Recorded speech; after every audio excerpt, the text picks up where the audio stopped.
I'll wait a couple more minutes. If you're watching this on Twitch, you can also head over to Facebook and YouTube and watch it there as well.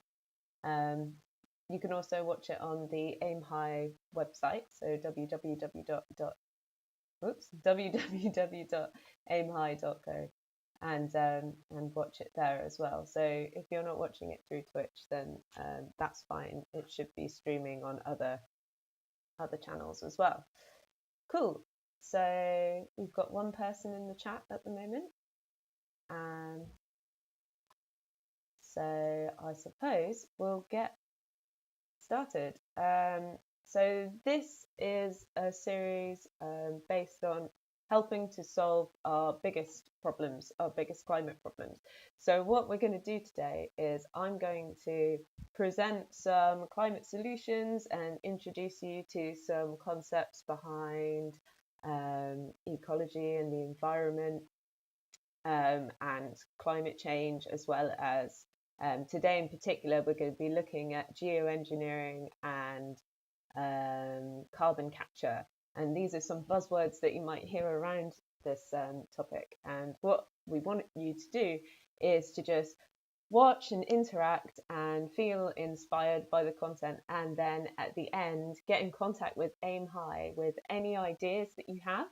And we're going to run it by some of our scientists that we know. And the winner will, oh, I'm not sure what the prize is. So I think the prize is that you just get your idea run by scientists. I'm not sure. I'll have to double check on that. Anyway, it's a contest and we just really want to hear your ideas. So I'm carrying on from Matt yesterday, who wasn't able to make today's lesson. So I'm Jazz, I'm his replacement. I've ensured that I'm still wearing a snazzy shirt because he always has really snazzy shirts on. So I suppose we'll get going. If you were there at Matt's lesson yesterday, he did the plastic in the ocean problem, which is a huge, really widely known problem, and today I'm just going to be doing like a little bit more niche things and just some things that I think are super cool. So here we go. What have we got? Help solve our biggest problems, and I've got the sub caption here: restoring ecosystems. So we're going to look at a bit of that, and geoengineering. We're going to look a little bit, there's a bit of a theme around whale poo and sheep farts today. So hopefully you'll see how this all ties in. Cool. Okay, so I'm going to go along to this picture here. Does anyone know what this this picture is of? I've already mentioned it, so I suppose you'll be able to to guess.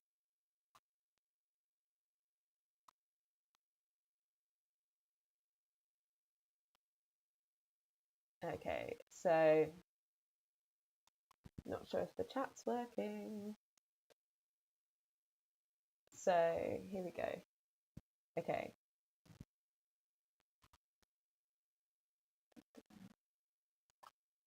Right. So this is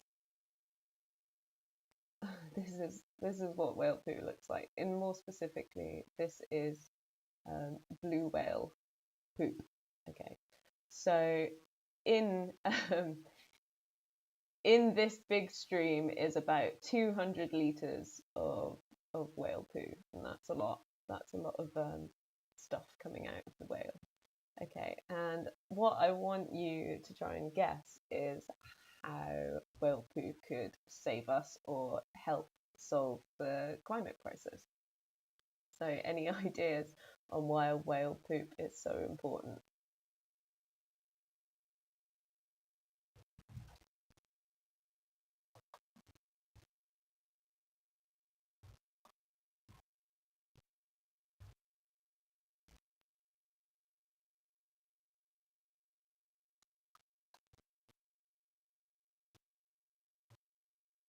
Any ideas?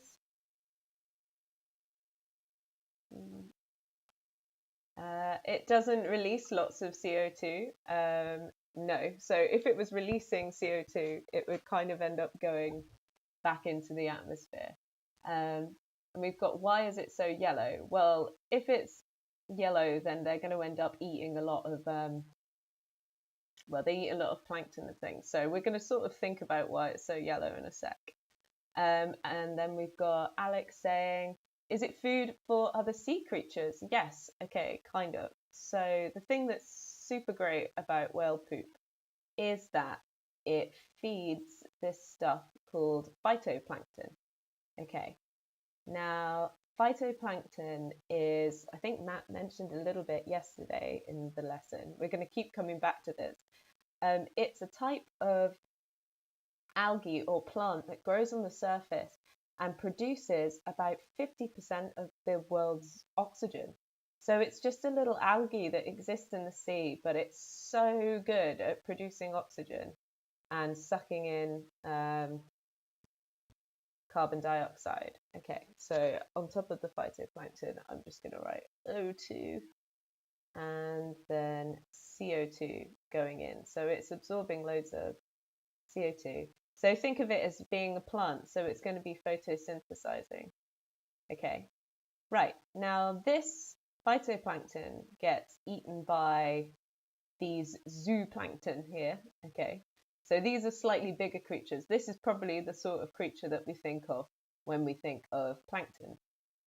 Okay, and now we've got our whale. So this is starting to go in a cycle now. This baleen whale, so baleen are the big stringy teeth that the whale has. I had to write baleen whale underneath just in case you didn't know from my drawing. He's going to, or she, the whale is going to go and eat that zooplankton. And then it poops out. And what's so special about the poop is that it's filled with ocean fertilizer. So it means that wherever there's a trail of whale poo, not far to follow, is a load of phytoplankton. And they're just our main source of oxygen from the ocean. So we get this lovely cycle going, and we end up storing a load of carbon from this cycle. So this is our first sort of carbon storage thing we're going to talk about. But what's cool about whales themselves, instead of just being huge fertilizers, is that inside of their huge bodies, they can store around 33 tons of carbon. And going on the theme of yesterday, when we were talking about plastic and whales consuming plastic, which is really, really sad, and how big their stomachs are. What happens is, over about 200 years of the whale's lifetime, so that's how long one of these whales can live, as it's eating all of these plankton and things, it ends up storing loads of the carbon that it's taken out of the plankton that have eaten organic matter and things, and it stores it in its fat and protein. So at the end of its life, it will fall to the bottom of the ocean, and takes about 33 tons of carbon with it. So in about a year, it means that the whale population takes about 30,000 tons of carbon out of the ocean and down to the bottom of the sea where it gets stored. So what that means is that the whales themselves not only are producing poop that makes the phytoplankton thrive and produces loads of oxygen, they're also storing loads of carbon in their bodies and sinking to the bottom of the sea. And now we've got about 30,000 tons a year. And before whaling and commercial whaling became a thing, that number would probably be about 160,000 tons. Okay. So this is a cool little picture here. I just thought I would show this of what phytoplankton kind of look like. Okay, so these are the little phytoplankton. They're microscopic little algae, and they're all different shapes and sizes. So I just thought I would show that because it's just a really cool picture. Okay, so what we were talking about yesterday about whales consuming plastic and killing them, we can see that if carbon is building up in their fat reserves, that also toxic stuff from ocean plastics can build up in the carbon in their fat as well. So it can end up being quite poisonous for the whales as well. So I thought I would just bring that on from the theme yesterday.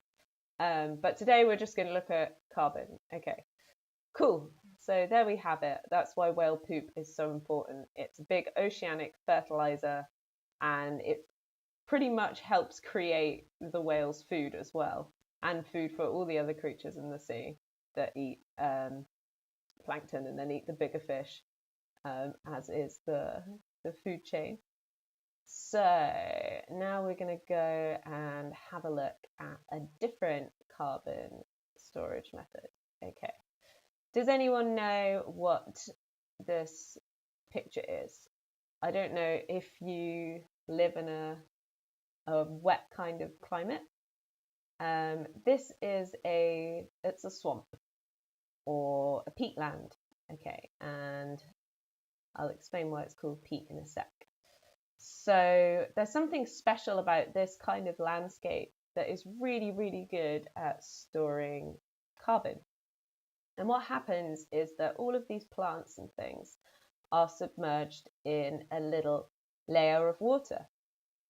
So as the plants are photosynthesizing, they're taking in CO2, doing the usual thing that plants do, which is always great. But there's an extra element that's super important. When any matter starts to decay, whether it's like leaves or dying animals and things, they usually release carbon dioxide and methane. Okay, but what happens is that the water in the surface causes the carbon that gets sucked in by the plants to get trapped underneath, and any decaying matter kind of flows underneath the soil and it becomes stuck there in the soil, and we end up getting this stuff called peat. And if you leave a peatland undisturbed, it will continue taking the carbon out of decaying organic matter and storing it underground. So this is a kind of natural carbon storage process. Okay. And if you have the right conditions for this, so these can exist. We have a lot of these in the UK. So Scotland has lots of peatlands. We have the New Forest, which is very peaty. There's the Waikato peatlands in New Zealand. So restoration of peatlands is a huge part of the effort to restore nature and also perform carbon capture. So this is a really, really cool project to get involved in if you ever see any carbon offset things and it's about restoring peatlands. This is a great thing to do. It's also a great habitat for loads of creatures because it's so wet and swampy. Okay, so I wanted to also, on the topic of methane now, move on to these sheep. And I don't know. Oh, we've got a question saying, have we destroyed a lot of peatland? I'm not totally sure. So usually peatland is also quite rich in oils and minerals and things. So I'd imagine that a lot of these places have probably been mined or farmed on. And as soon as you, if I go back to this little picture, as soon as you kind of start draining this peatland, so as soon as you kind of cut a hole in the soil and you get the water level as a little pool, then all of that carbon that was in there kind of becomes to the surface, and then it'll escape. So making sure that they remain untouched is really important. Okay, so what's so special about these sheep? Have a look at where they are. Anyone know? No? Okay, so these sheep are grazing on the beach. I don't know if you can see that. So there's the ocean behind them, there's the sand, and then there's all this stuff in front of them here. And this is seaweed. Okay, so what's so great about these seaweed eating sheep? So these sheep exist on the Isle of Orkney. We've got a question: can sheep swim? I don't know. I'm not sure if I've ever seen a sheep swim. So these sheep have actually existed on the Isle of Orkney for about 5,000 years, and they exist on a diet of just seaweed alone. And when they analysed these sheep's diets and things, they found that not only could they eat a load of copper, which is all stored in the kelp, which is completely poisonous to other breeds of sheep. They also produced way less methane in their farts. Okay, so I'm gonna write no no methane. Okay, and why is that so important? Well, most emissions from livestock are methane, and methane is a really potent greenhouse gas. So what is so great about these seaweed eating sheep is that it's showing that by changing the diet of livestock, then you can reduce the amount of methane produced in their flatulence, meaning that you can maybe lower the emissions of agriculture, and agriculture is one of the largest causes of greenhouse gases for this very flatulent reason. I love the word flatulence. I'm going to keep saying it.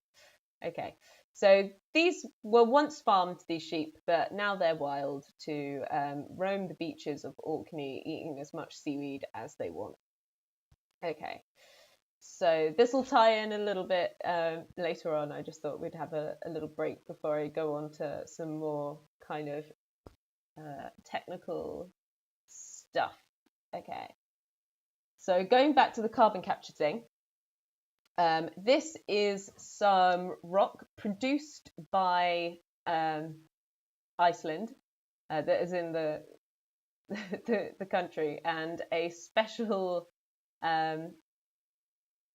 process has gone into making this rock. It's a carbon capture process where when they're producing geothermal energy, so that means that when they take hot water out of the ground or natural gas out of the ground, it usually produces or releases some carbon. So what they've been trying to do is build a center that takes this carbon and it pumps it through the power station as you would normally, and then it goes through a special filter which then pumps out the resulting carbon into the rocks below, and those rocks end up storing carbon. This is like a man-made way of dealing with carbon capture, and especially carbon produced from power stations. So I think maybe if I do how deep into the rocks or how deep can sheep swim, are we still on the previous thing? Yeah, no, I'm joking. How deep does it go? Well, geothermal springs are usually quite close to the surface. So say I have a really hot geothermal spring here, and I'm just going to draw a little line. Then I'll have a little station that processes it here. Okay, and then it takes that hot water and it pumps it into a power station. Then this gas that comes out goes into this big cylinder thing, like a big column. And then there's some salt water. So this is the cooling stuff. And then we've got our gas coming in here. And then in between, there's this filter. So remember, carbon it's quite reactive. It's we always think of it as being like a fine black dust. So once you can filter that out, then you can kind of pump it back into the earth, and it gets stored in rocks. So whatever the rocks are here underneath, and we can kind of see that in this picture here. It's kind of got this like dusty surface going on. So this is one method of carbon capture that can be applied to power stations and things like that. So geothermal energy is a renewable source of energy, and kind of having this extra process involved is just doubly good because you're really reducing your emissions there. Cool. Okay, so the next sort of stage with carbon capture is people are trying to figure out ways of taking carbon out of the air and storing it like that. So that hasn't really made much progress yet, but a lot of people in the aeronautical industry, so planes and things like that, that's something that they're thinking of doing. And this carbon capture process we've seen as well can also be applied for making jet fuel and things.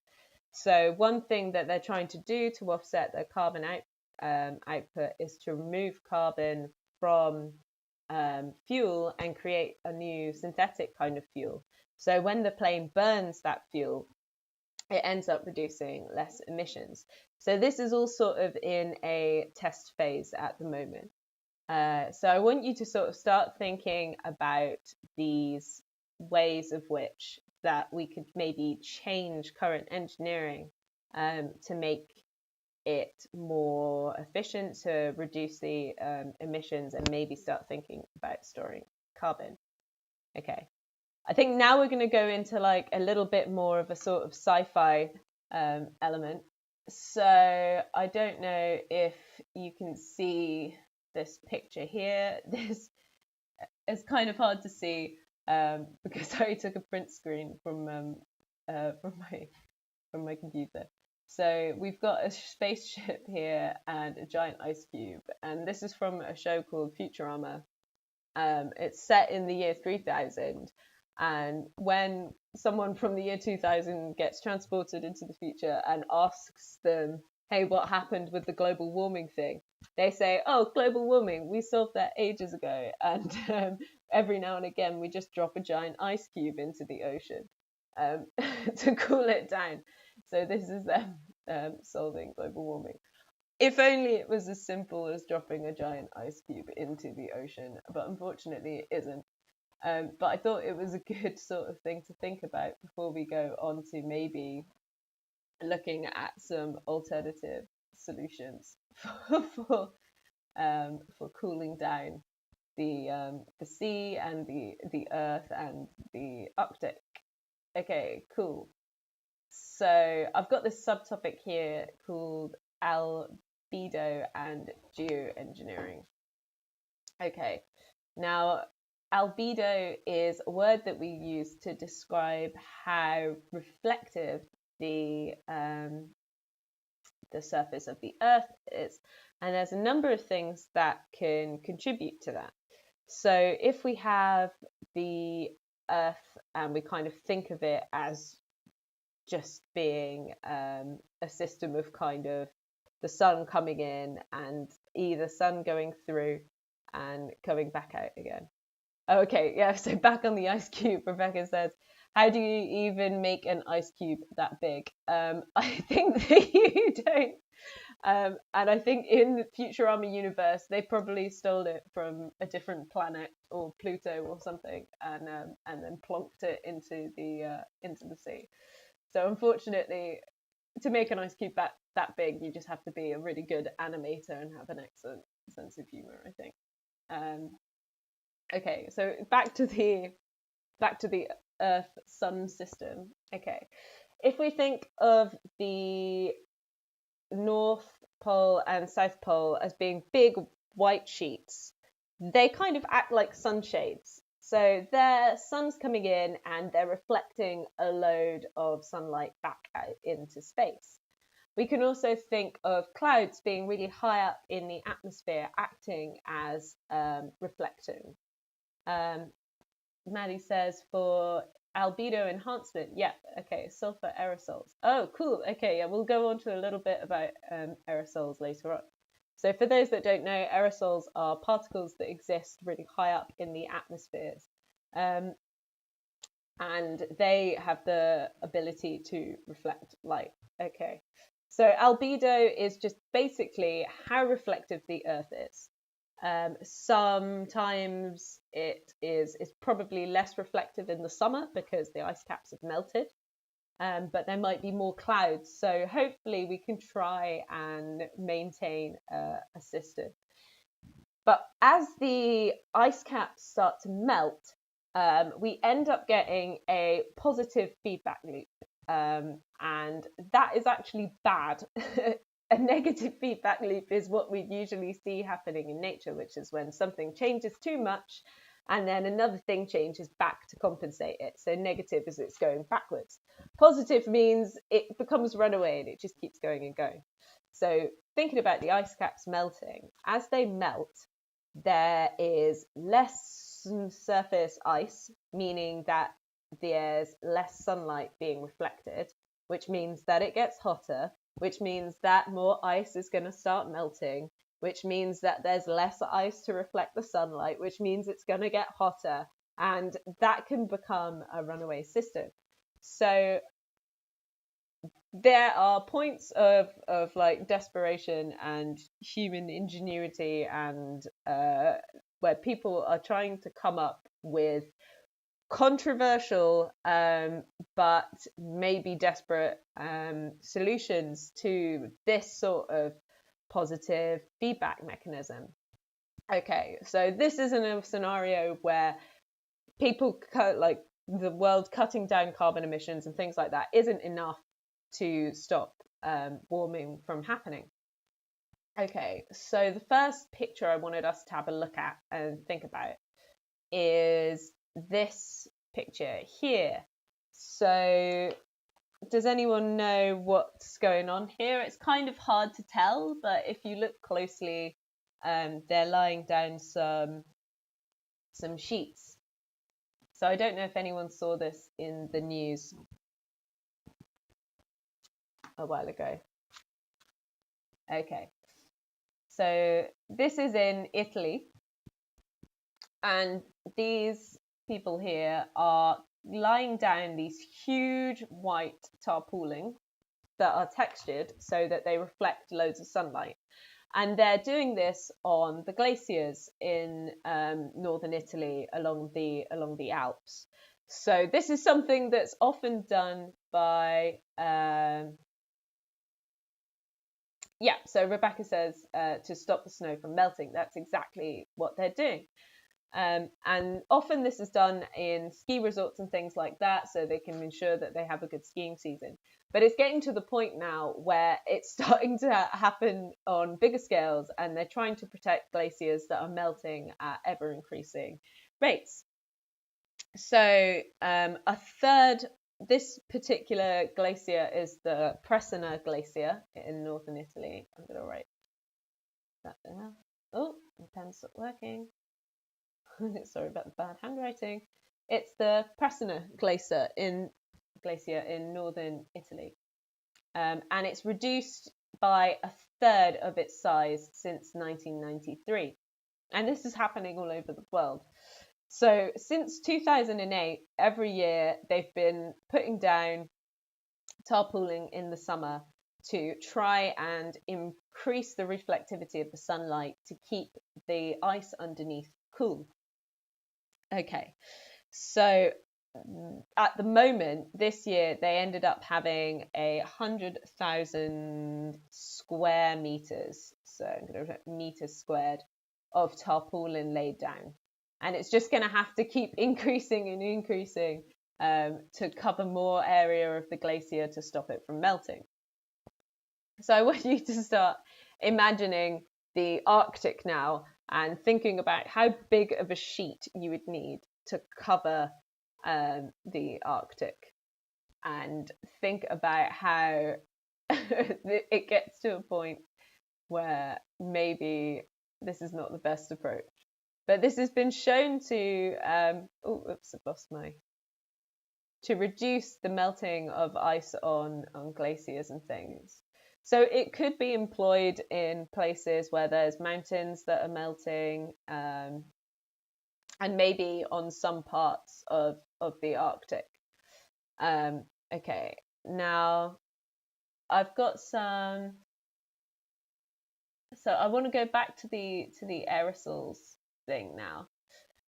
So this picture is actually not of the aerosol thing I'm going to talk about, but it's employing snow blowers into the Arctic to constantly reintroduce ice particles to the sky, and then also increase the level of like lighter surface ice, which is more reflective, so acting as a cooling mechanism. Okay, and in a similar so it's basically going to be stopping the snow from melting by reflecting more sunlight, by constantly kind of reintroducing a new layer of brighter ice. So when we think about reflectivity, I mentioned clouds earlier. There's also been an investigation into whether introducing aerosols above the ocean, so that is salt particles, into the sky above the ocean, creating long forming clouds that end up reflecting loads and loads of sunlight. Now this is quite a controversial thing, because the Earth has a very delicate balance of these situations, and our influence has started causing those positive feedback mechanisms. So scientists are sort of starting to think about ways of reversing it, but they've got to be careful to make sure that they don't overdo it. So I want you to now picture huge, enormous boats on the ocean. I don't know if you've ever seen like a cruise ship size or a military tanker thing, with huge, massive cannons coming out, spraying salt water into the sky to produce huge clouds that are supposed to reflect the sunlight back into space. That's another in concept that has been sort of proposed and is going to get looked into. And the idea is that the smaller the particles that get blown up into space, so salt's quite good at having water particles attract to it. So that salt water particles they're really small, so they have a large surface area, so they can collect lots of water, and then that will have a really good effect at reflecting the sunlight.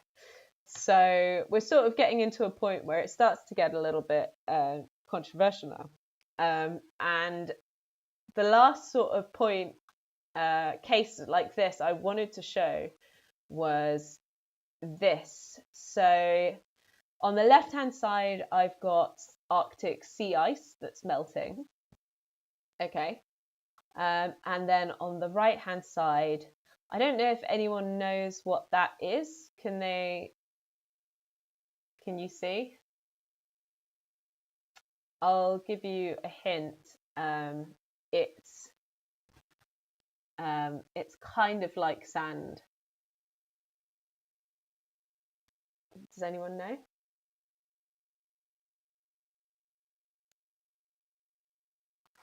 Okay, it's just tiny little glass beads. Okay, I'm just going to write that there.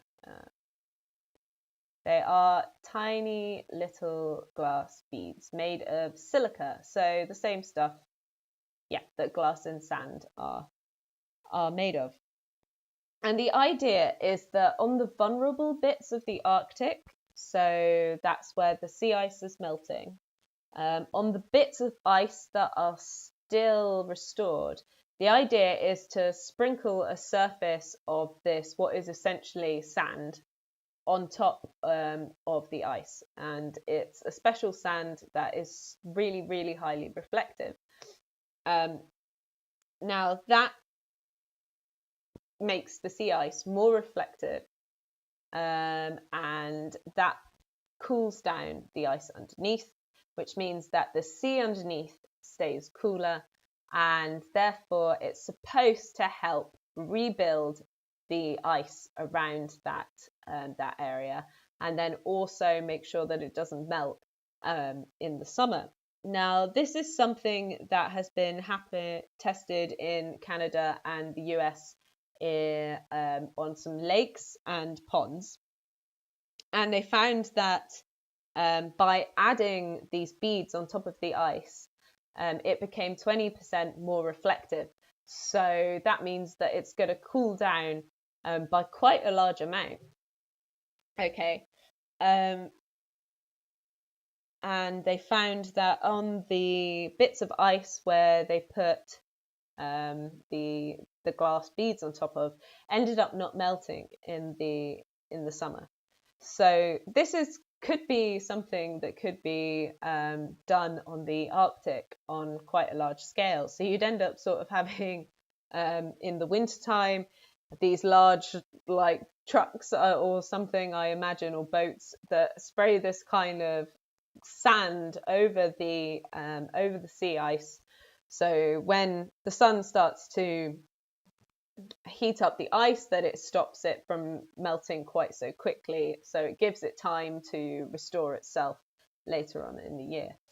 Okay, now that sounds great. Yep, we all know that melting sea ice is a huge problem, but I want us to sort of think about some of the implications of this. And one of them, interestingly enough, goes back to our little whale poo scenario with the phytoplankton.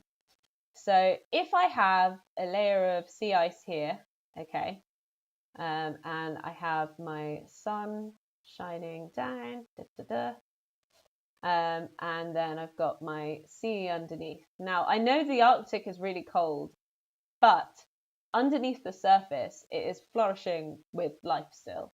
And it just so happens that our little phytoplankton guys like to exist underneath the surface of the ice.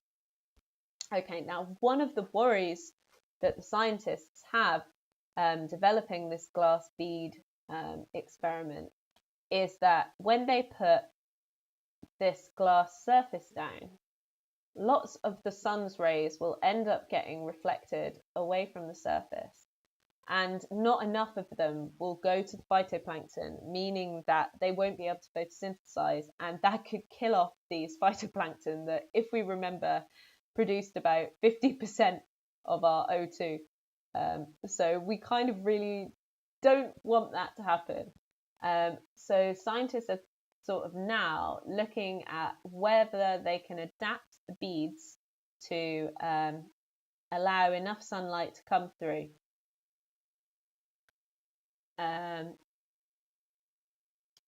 Okay, and we don't want these phytoplankton to get damaged. Okay, so this is kind of like a last case scenario, or perhaps it could be employed on like smaller scales. Another thing I just remembered, another thing that's quite bad about the beads is that at the current size that they're the same size as zooplankton. So remember, that was the thing that whales eat. So, we don't want to hurt the whales here. It's the same size as their food.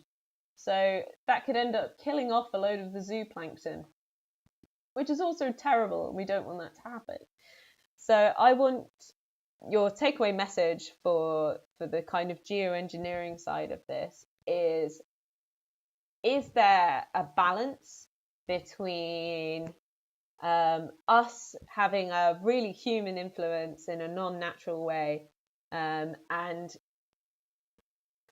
getting is there a point where the tipping point kind of changes between us trying to resolve the climate crisis and carbon capture and things like that, and then us becoming more damaging?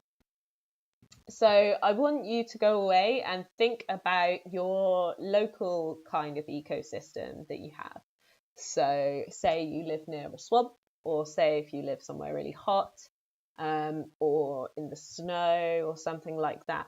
I want you to sort of take away some of the ideas we've seen today and try and think of some solutions for a way of maybe stopping ice from melting, or maybe improving your the soil's ability to capture carbon, and you can do it as natural as you want, or you can do it as artificial and geoengineering-y and, you know, futuristic as you want, and send in your ideas to Aim High. Just to finish up, I thought maybe I would do a little summary of what we saw today. Okay, so I've got my little, I was going to try and do a Venn diagram, but this might not work. Also helps if you can see the Venn diagram. So just to summarize the kind of concepts that we've seen today. Okay, so we saw some geoengineering over here. I'm going to write geoengineering. Oh, can't see that. Everything goes wrong last minute. Okay. So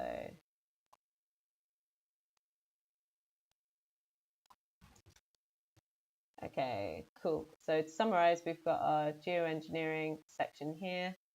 Then I want us to think about restoring ecosystems. So remember, we saw peatlands and things. Okay. And then I'm going to add this in. For this one, I just want to write as behavior change. So this is just like an extra thing to think about in terms of, you know, a lot of the efforts towards coming up with solutions for the climate crisis and things revolve around changing our way of thinking about things, and maybe changing the way we eat, or the way we produce energy. Okay, so just to kind of summarize, to give you some ideas about what we've seen today in our geoengineering stuff, we saw some carbon capture in rocks. So I'm going to write rocks and then carbon capture. Oh, okay. Maddie has just asked about resources for these topics. So I think the best thing to do would to be go to the Aim High website and contact the team. And we're doing a climate course soon. So I'll talk about that more at the end. But we'll be happy to share resources and things like that as well. Awesome, thank you for asking. That's really cool. Okay, just going back to a summary. We've got geoengineering, we're going to have rocks and carbon capture we saw. Then restoring ecosystems, we saw that we had our peatlands that were really good at carbon capture. Okay. Behavior change, do you remember those sheep that don't fart methane? Maybe we could change our farming tactics or something like that. So I'm going to put maybe, I'll tell you what, I'll leave that as farming now. And then for the geoengineering bit and farming, maybe we could start to think about, I'm going to put diets or something. So that could be a human influence on diets of the farm animals. Then between our like peatlands and behavior change, maybe we could combine the two and think about how changing the ecosystem back to what's natural, or maybe just having human influence and protecting it could help restore that. So this is behavior change. We've got protect protecting environments and changing the way we think about diets. And then geoengineering and peatlands, maybe we could, do you remember our carbon capture producing rocks? Maybe we could start thinking about ways of incorporating that kind of carbon capture into already existing natural places. So I hope that wasn't too confusing, and it's kind of done an okay summary of everything we saw. And then the middle bit is just a beautiful harmony of us changing the way we think about things, restoring the ecosystem, and doing some really wacky, crazy, environmentally insane, huge projects like giant sheets of tarpooling over the Arctic. Cool. Okay, so that was a lot to think about. I I hope it wasn't too confusing. I had to plan this lesson a little last minute, so hopefully we covered some good stuff. So the next step is now we want you to contact Aim High with your ideas on how to stop the climate crisis. So Matt yesterday did the ocean plastic problem. We wanted you to think about how you could come up with an idea to solve maybe microplastics or bottles or anything that takes your fancy and you've got a good idea. And today I really wanted to emphasize maybe thinking about the differences in huge geoengineering projects, which are kind of like wacky futuristic things, and the restoring of nature, so things like peatlands, diets, getting animals to interact with each other, and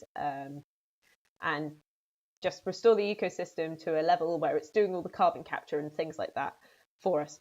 So whatever your ideas, try and take inspiration from nature, try and take inspiration from huge industrial projects. We want to hear it. So go to www.aimhigh.co and get in contact. You should be able to watch this on Facebook and YouTube afterwards, I think. So if you missed the start and you missed me talking about whale poo and sheep farts, then go over there and check it out. One last little bit of admin is that we're going to start running a climate course soon. So unlike our normal Aim High live lessons, this is going to be a specific course, so there will be a fee. So if you know a group of people that might be interested in that, go to the website and learn a little bit more about it.